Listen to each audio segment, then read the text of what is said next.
سلامة في الدين وعافية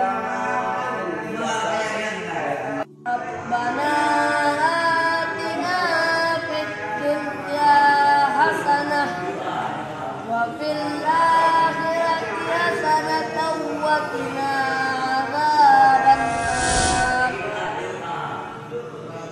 اللهم اغفر لنا ذنوبنا وكفر عنا سيئاتنا وتوفنا مع الأبرار. Ya, anaknya yasifun. Subhana rabbika rabbil izzati Bil para. Subhana rabbika rabbil izzati amma yasifun wa salamun alal mursalin walhamdulillah.